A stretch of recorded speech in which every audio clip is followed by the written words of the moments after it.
Halo, hari ini kita akan membahas vaksin. Tanpa cerita menakutkan atau slogan, hanya fakta langka, akurat, dan sedikit sinematik tentang bagaimana mereka dibuat dan mengapa mereka bekerja. Tulis di komentar Anda berasal dari kota mana. Saya ingin tahu geografi saluran kami. Terima kasih telah menonton dan mempercayakan waktu Anda. Semoga hari Anda ringan, tanpa demam berlebih dan judul yang mengkhawatirkan. Saya akan berusaha berbicara sederhana, dengan kalimat pendek dan langsung ke intinya. Mari kita mulai dengan fakta-fakta. Dimulai dari sejarah di mana satu detail sehari-hari menjadi terobosan bagi generasi. Fakta pertama, bayangkan Boston pada tahun 1721. Jalanan menjadi sepi, rumah-rumah ditandai kapur, lonceng menghitung kematian akibat cacar, dan tiba-tiba, di tengah kegelisahan yang riuh ini, terdengar suara asing. Suara itu milik seorang budak bernama Onesimus yang berbicara kepada tuannya, seorang pendeta, tentang praktik aneh dari Afrika. Mereka mengambil nanah dari koreng, membuat sayatan kecil, dan memberikan sedikit penyakit agar penyakit yang besar tidak menyerang.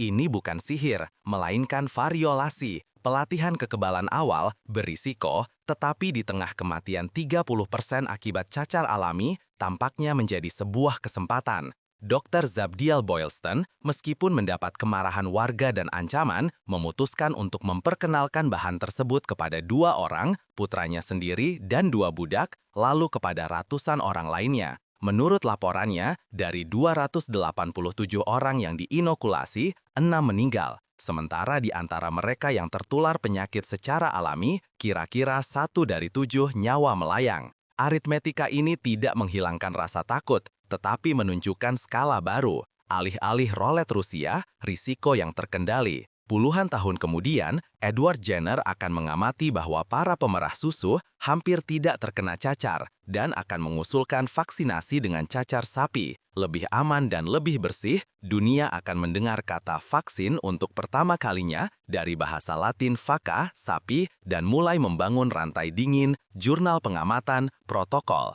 Dalam rangkaian ini tidak ada jenius tunggal. Ada observasi yang cermat, keputusan berani, dan harga kesalahan yang sangat manusiawi. Lihatlah episode ini sebagai startup abad ke-18, hipotesis, tes, umpan balik, penskalaan, dan akhirnya hilangnya penyakit dari muka bumi. Bagaimana menurut Anda perspektif ini? Tulis di komentar tokoh sejarah mana yang akan Anda selamatkan dengan vaksin, berlangganan, dan berikan suka. Ini sangat membantu saluran untuk berkembang, dan Anda untuk tidak melewatkan kelanjutannya. Terima kasih atas dukungan Anda. Fakta kedua, paradoks di awal, vaksin bukanlah pil yang menyembuhkan, melainkan petunjuk terasah yang mengajar. Hampir tidak ada apa-apa dalam diri Anda, namun memori kekebalan tubuh bertahan bertahun-tahun. Pertama, pertahanan bawaan. Sel dendritik seperti pengintai menangkap tanda pengenal patogen, antigen, memecahnya menjadi fragmen dan mengangkatnya seperti bendera. Bendera-bendera ini menunjukkan kepada sel T siapa yang harus dipercaya dan siapa yang harus diserang. Sel B sebagai respons mulai mencetak antibodi, kunci protein yang menempel pada titik rentan virus. Adjuvan, penguat respons sederhana, seperti garam aluminium, membuat gambaran lebih jelas, seolah-olah menambah kontras agar sistem mengenali ancaman bukan sebagai bisikan, tetapi sebagai sinyal yang jelas. Dalam vaksin mRNA, petunjuknya adalah instruksi perakitan singkat dari bagian protein virus. Ia tidak masuk ke inti sel, tidak menulis ulang genom, dan hanya bertahan beberapa jam, terurai oleh enzim seperti cetak biru sekali pakai. Nanopartikel lipid, kapsul mirip lemak seukuran virus, mengantarkan instruksi ini ke sel target. Sel-sel ini sementara menjadi mesin latihan, merakit fragmen yang tidak berbahaya dan menunjukkannya kepada sistem kekebalan tubuh. Dan kemudian terjadilah tujuan dari semuanya. Terbentuklah kumpulan sel memori, B dan T, yang tahan lama, hemat, siap mencegah saat pertemuan nyata. Tampaknya tidak ada sihir, sedikit protein, sedikit garam, sedikit lemak, dan banyak ketepatan waktu biologis. Jika disederhanakan lebih jauh, vaksin mencuri menit-menit pertama favorit virus, saat-saat ketika ia biasanya memenangkan perlombaan. Simpan episode ini jika Anda menyukai penjelasan hal-hal rumit yang mudah dipahami, dan tulis secara singkat mana yang lebih dekat dengan Anda, metafora latihan atau contekan, catatan. Jawaban Anda akan membantu kami menjelaskan fakta-fakta berikutnya dengan lebih jelas.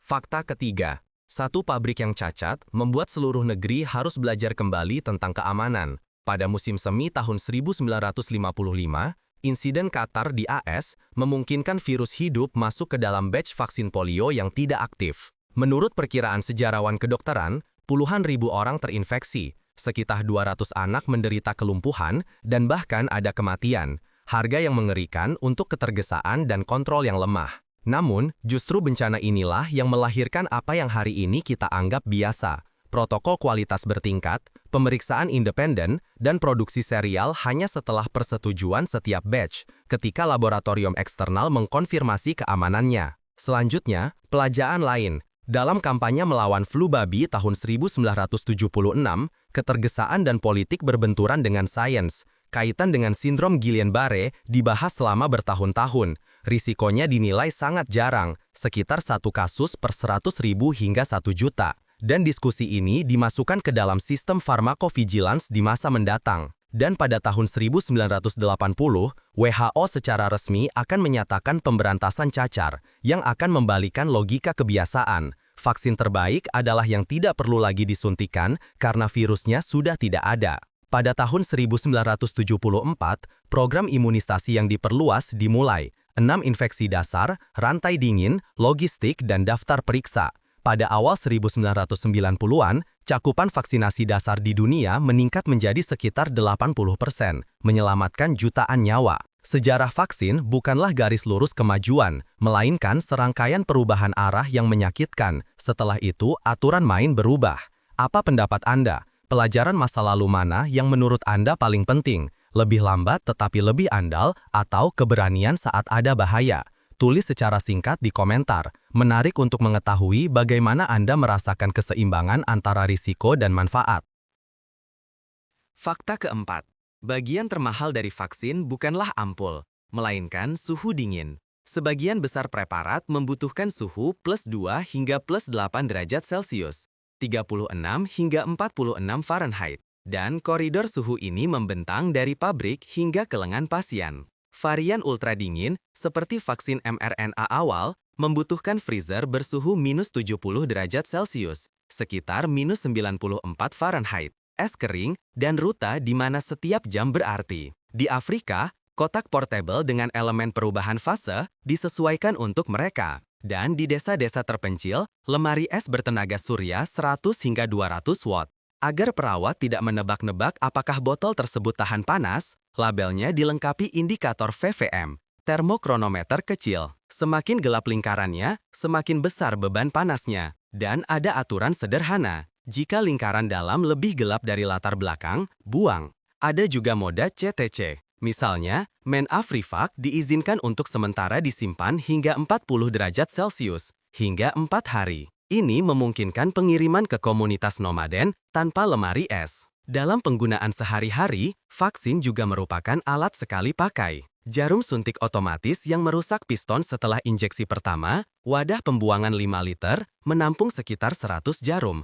Teknik injeksi marginal. Otot deltoid pada orang dewasa, permukaan antarolateral paha pada bayi, volume dosis biasanya 0,5 ml, sekitar 10 tetes. Dan reaksi umum adalah rasa sakit selama 24 hingga 48 jam, demam ringan, kantuk. Liofilisat yang direkonstitusi, seperti BCG, tidak disimpan lebih dari 6 jam. Sedangkan botol multidosis yang mengandung pengawet dapat bertahan hingga 28 hari jika aturan botol terbuka dipatuhi. Semua dapur ini tidak terlihat oleh penonton. Tetapi tanpanya, grafik cakupan akan runtuh dalam satu musim panas. Berikan komentar singkat. Apakah Anda pernah melihat VVM atau lemari es bertenaga surya di klinik kunjungan lapangan? Jika logistik menarik bagi Anda, simpan episode ini, kami akan membahas beberapa detail di belakang lagi. Fakta kelima. Ketakutan terbesar seringkali tersembunyi dalam angka terkecil. Semakin menakutkan sebuah kata terdengar, semakin kecil proporsinya dalam jarum suntik.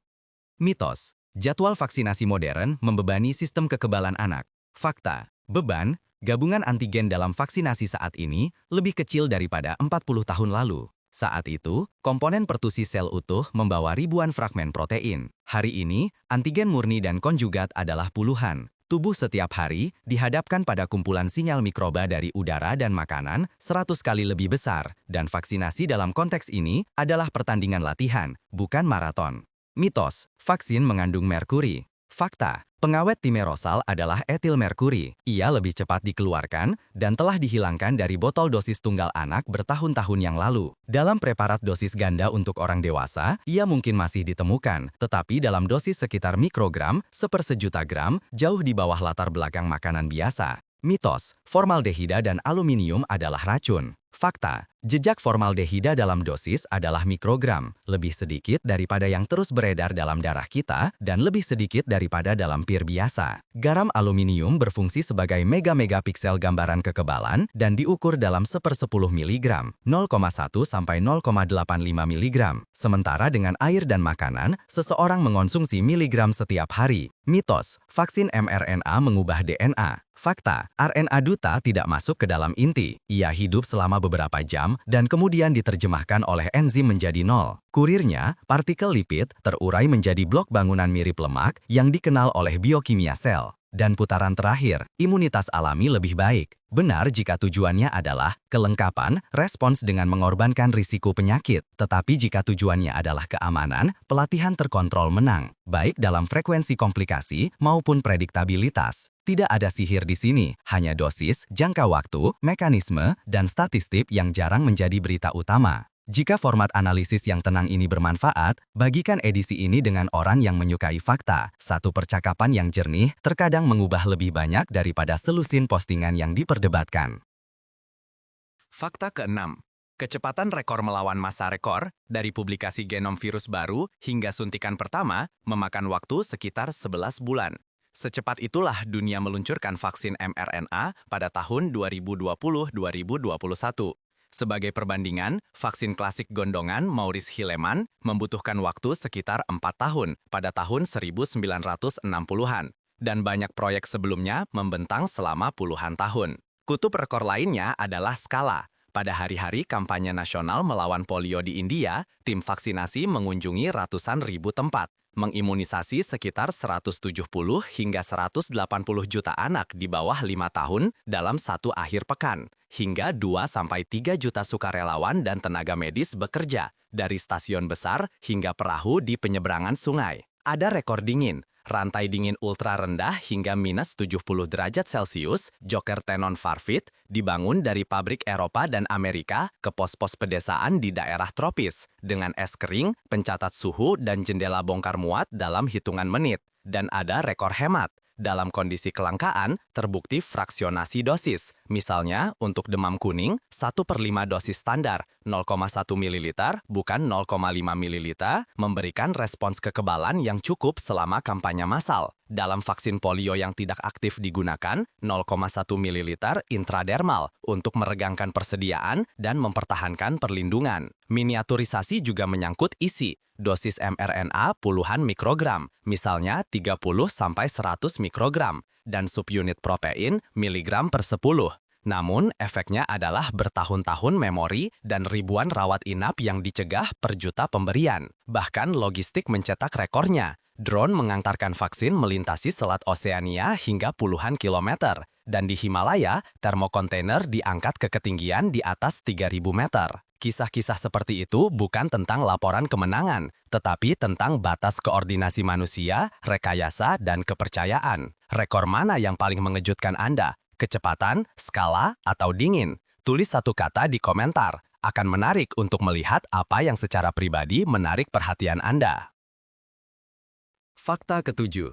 Imunitas kolektif terdengar seperti tiket gratis, seolah-olah mayoritas orang yang divaksinasi mengizinkan saya untuk menumpang gratis. Namun, istilah ini menyembunyikan jebakan. Ini bukan tentang melindungi semua orang dari segalanya, tetapi tentang menjadi payung, terutama bagi mereka yang rentan.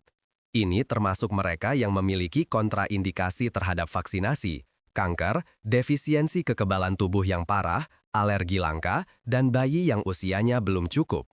Ambang batas payung ini tergantung pada tingkat penularan penyakit, Semakin tinggi angka reproduksi dasar R0, semakin padat kerangka kubah yang seharusnya. Untuk campak, buku teks epidemiologi menyebutkan ambang batas sekitar 92–95%. Jadi, kekurangan vaksinasi sedikit saja berarti membiarkan celah di mana wabah dapat menerobos. Bahasa di sekitar vaksin penuh dengan kata-kata yang mudah tertukar. Efikasi dalam uji klinis, bagaimana cara kerjanya dalam kondisi yang ditentukan secara ketat, berbeda dari efektivitas dalam kehidupan nyata, bagaimana cara kerjanya ketika orang memiliki keterlambatan, penyakit kronis, dan kelupaan. Reaktogenisitas, reaksi yang dapat diprediksi seperti rasa sakit dan demam, bukanlah hal yang sama dengan reaksi yang tidak diinginkan, yang memerlukan evaluasi kausalitas. Dan sinyal keamanan dalam pharmacovigilance bukanlah toksisitas yang terbukti, melainkan lonjakan statistik yang akan diperiksa oleh tim. Ada juga bahasa gaul yang hidup. Prime adalah suntikan pertama, booster adalah penguat memori, dan heterologous boost berarti menggunakan platform yang berbeda untuk merangsang lengan kekebalan yang berbeda. Liofilisasi adalah bentuk yang dikeringkan menjadi bubuk, dan rantai dingin bukanlah pemasaran, melainkan lemari es, sensor suhu, dan rute. Ketika Anda memahami bahasanya, ketakutan menyusut menjadi skala fakta, dan keputusan menjadi lebih tenang. Jika membongkar kata semacam ini bermanfaat bagi Anda, berikan sinyal dukungan singkat, tinggalkan plus di komentar, dan saya akan mengerti bahwa melanjutkan leksikon ini layak dilakukan. Fakta ke-8. Dulu adalah sayatan seperti jarum dan setetes kerak cacar di kulit. Sekarang adalah instruksi molekuler yang hidup berjam-jam dan mengajarkan sel untuk menunjukkan fragmen virus yang benar. Dulu, variolasi memberikan pelatihan yang tidak aman dengan risiko cacar itu sendiri. Kemudian, Jenner mengalihkan dunia ke cacar sapi, masih primitif tetapi jauh lebih aman. Selanjutnya adalah abad pemurnian dan standarisasi. Pasteur dan Kover mengembangkan vaksin yang diinaktivasi dan dilemahkan hidup. Dan abad ke-20 secara massal memperkenalkan vaksin sel utuh untuk pertusis yang seringkali menyebabkan demam dan tangisan. Sekarang, patogen yang sama lebih sering ditutup dengan subunit murni. Lebih sedikit protein asing, lebih sedikit reaksi, prediktabilitas lebih tinggi. Dulu, kontrol kualitas bisa gagal di satu pabrik, seperti dalam cerita Cutter. Sekarang, setiap batch ditahan jeda hingga konfirmasi eksternal dan pengawasan pasca registrasi secara aktif menangkap kejadian langka, dari 1:10.000 hingga 1:1 juta risiko. Dulu, vaksin polio oral menyelamatkan benua dengan harga kelumpuhan terkait vaksin yang sangat jarang. Sekarang, banyak negara beralih ke skema inaktivasi untuk menutup ekor ini. Dulu, kalender vaksin adalah buku tipis, catatan, kertas. Sekarang, register elektronik, pengingat, dosis tervaksinasi saat defisit, dan bahkan pengiriman tanpa awak ke daerah terpencil. Dan bahkan komunikasi berubah. Dulunya, khotbah dan poster. Sekarang, protokol terbuka, preprint, dan dashboard yang menunjukkan bagaimana penurunan tingkat rawat inap setelah booster. Perbedaannya bukan hanya pada teknologi, tetapi juga pada bagaimana kita mengukur manfaat dan kerugian, serta seberapa cepat kita mengubah arah. Apakah Anda ingin episode terpisah, dulu versus sekarang, untuk penyakit tertentu, campak, polio, pertusis? Tulis mana yang harus diambil pertama, dan saya akan membangun kelanjutannya di sekitar permintaan Anda. Fakta ke-9. Coba ritual kecil sebelum suntikan. 5 menit dan separuh kecemasan menghilang. Mulailah dengan yang sederhana. Makan 1 jam sebelumnya, minum air, tidur nyenyak malam sebelumnya, dan jangan merencanakan maraton kegiatan segera setelahnya. 1 pertanyaan kepada perawat menghemat 2 hari saraf Anda. Tanyakan tentang reaksi sebelumnya, alergi, obat-obatan, kehamilan, atau rencana kehamilan. Ini membantu memilih lokasi suntikan, interval, dan pemantauan. Setelah menerima dosis, jangan terburu-buru pergi. 15–30 menit observasi pasca vaksin bukanlah formalitas, tetapi sabuk pengaman untuk kasus anafilaksia yang jarang terjadi. Jika merasa pusing, duduk atau berbaring. Ini lebih sering merupakan sinkop vasovagal karena melihat jarum, bukan alergi. Pulanglah dengan berjalan kaki dan tanpa kepahlawanan. Aktivitas sedang tidak masalah, tetapi latihan kekuatan dan sauna sebaiknya ditunda sehari. Nyeri, bengkak, dan panas adalah hal biasa dalam 24-48 jam pertama. Kompres dingin, minum air, dan jika perlu, minum obat penurun demam setelah gejala muncul dan secara ketat dalam dosis yang sesuai usia. Biasanya tidak direkomendasikan untuk berjaga-jaga sebelum suntikan agar tidak melemahkan sinyal pembelajaran sistem kekebalan tubuh. Kemerahan hingga 5 cm, sekitar 2 inci, adalah normal. Tambalan lebih dari 10 cm atau penurunan kesejahteraan adalah alasan untuk menelpon dokter. Jika Anda memiliki beberapa vaksin dalam kalender, memberikannya pada hari yang sama di lokasi yang berbeda, aman dan menghemat kunjungan. Terlambat untuk booster, jangan mulai lagi dari nol, lanjutkan saja. Foto label botol dengan seri dan tanggal, tambahkan ke aplikasi atau kartu fisik, dan atur pengingat untuk suntikan berikutnya. Kalender menyukai disiplin. Siapkan saluran umpan balik. Ada formulir di negara ini untuk melaporkan reaksi yang tidak diinginkan. Isi bersama dokter, sehingga sistem mendeteksi hal-hal langka, dan Anda mendapatkan konsultasi. Dan trik utama, hari yang tenang. Jangan jadwalkan negosiasi penting, penerbangan panjang, atau latihan berat untuk 24 jam ke depan setelah vaksinasi. Bagikan di komentar trik kecil apa yang membantu Anda menolerir vaksinasi dengan lebih baik. Pengalaman Anda dapat menghemat malam yang penuh kekhawatiran bagi seseorang. Fakta ke-10. Setiap teknologi memiliki zona batas. Efek langka yang diketahui oleh para spesialis, tetapi jarang dibicarakan karena jarang terjadi dan memerlukan konteks. Mari kita mulai dengan imprinting imunologis. Ketika pertemuan pertama dengan antigen menentukan jejak respon selama bertahun-tahun. Terkadang memori secara gigih merespons pola lama, bahkan jika patogen sedikit berubah. Dari sinilah muncul gagasan untuk bergantian platform dan memperbarui komposisi untuk melatih otot kekebalan yang berbeda. Ada sisi lain, ADE, yaitu peningkatan infeksi yang diperkuat antibodi. Di alam, ini terlihat pada demam berdarah. Dan justru karena itulah, vaksin terhadap virus semacam itu dirancang dengan sangat hati-hati dan sesuai indikasi. Berita juga menyebutkan kisah-kisah yang lebih langka lagi, trombosis dengan trombositopenia setelah vaksin vektor tertentu, atau miokarditis pada sebagian pria muda setelah suntikan mRNA. Perkiraan risiko di berbagai negara dan periode berbeda-beda, tetapi magnitudonya tetap sangat rendah, beberapa hingga puluhan kasus per juta dosis. Dan farmakovigilans lah yang mendeteksi sinyal tersebut, menyesuaikan instruksi dan prioritas usia. Anafilaksia juga bisa terjadi, paling sering dalam beberapa menit pertama. Itulah sebabnya diperlukan ruang tunggu, staf terlatih, dan adrenalin siap sedia. Pingsan vasovagal jauh lebih umum dan sama sekali bukan alergi. Bisa terjadi efek lokal yang tidak biasa, seperti plak merah besar yang muncul terlambat pada hari ke-5 hingga ke-7. Tidak nyaman, tetapi membatasi diri sendiri dan merespons terapi simptomatik. Bisa terjadi pembengkakan kelenjar getah bening di sisi suntikan. Konsekuensi logis dari kerja sistem kekebalan. Paradoksnya adalah kelangkaan lebih terlihat daripada manfaat sehari-hari. Ribuan kasus rawat inap yang dicegah tidak terlihat, satu kasus yang mencolok menghiasi halaman depan. Oleh karena itu, sistem yang matang dibangun di atas dua pilar, transparansi data dan koreksi arah yang cepat ketika data berubah. Jika Anda mendukung pandangan yang jujur seperti itu, dukunglah publikasi ini. Berlangganan, beri suka, dan tulis beberapa baris tentang topik efek langka apa yang ingin Anda bahas lebih dalam. Keterlibatan Anda benar-benar menggerakkan kanal ini, dan saya berterima kasih atas waktu, perhatian, dan kepercayaan Anda.